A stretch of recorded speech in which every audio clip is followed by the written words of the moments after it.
नमस्कार दोस्तों। आज हम फिर से एक इतिहास की एक ऐसी कड़ी लेकर के आ गए हैं कि पाखंड पर सीधा प्रहार करेगी।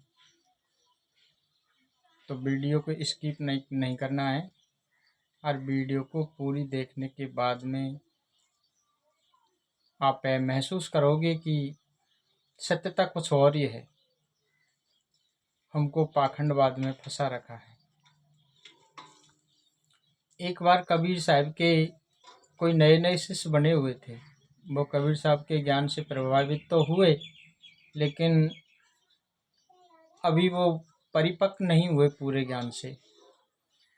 तो श्राद्धों का समय आ गया, तो वो शिष्य कबीर साहब से बोले कि गुरुजी मैं कल सत्संग सुनने नहीं आऊँगा। तो कबीर साहब बोले भाई क्यों नहीं आएगा कल? तो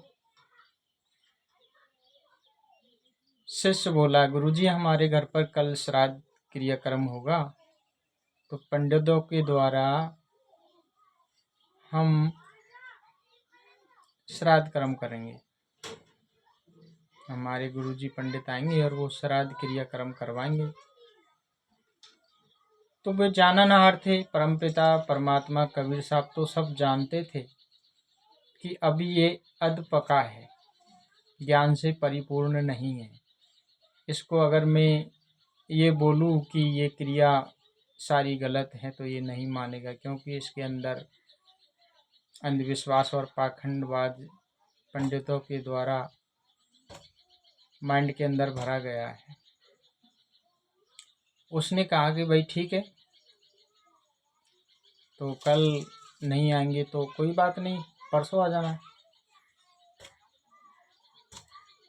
लेकिन कबीर साहब ने कहा कि जैसे ही आपका श्राद्ध कर्म क्रियाक्रम जब समाप्त हो जाए तो यहाँ पर 2 आश्रम के अंदर 2 व्यक्तियों का भोजन यहाँ ले आना।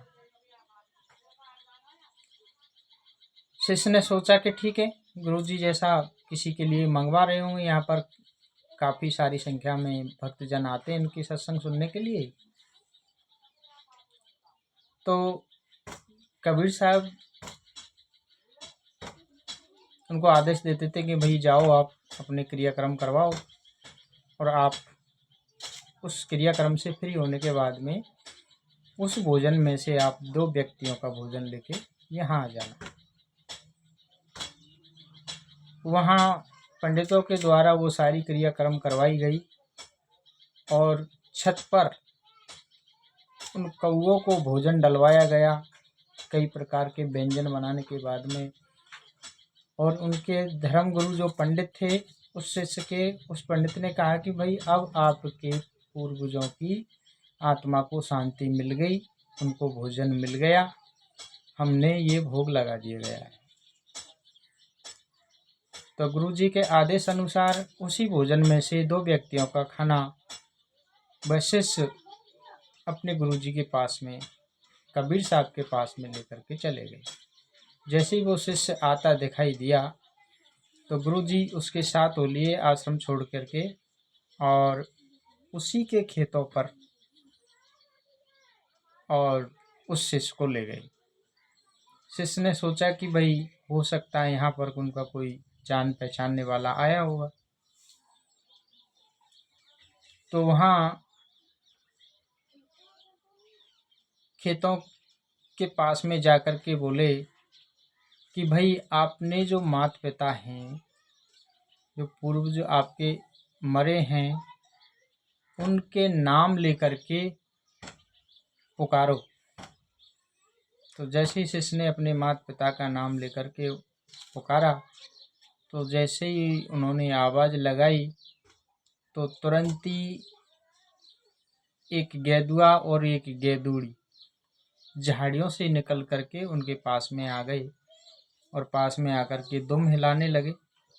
कबीर साहब ने बताया कि भाई आपके माँ बाप का जन्म इस गेदुआ और गेदूड़ी की योनियों में प्राप्त हुआ है।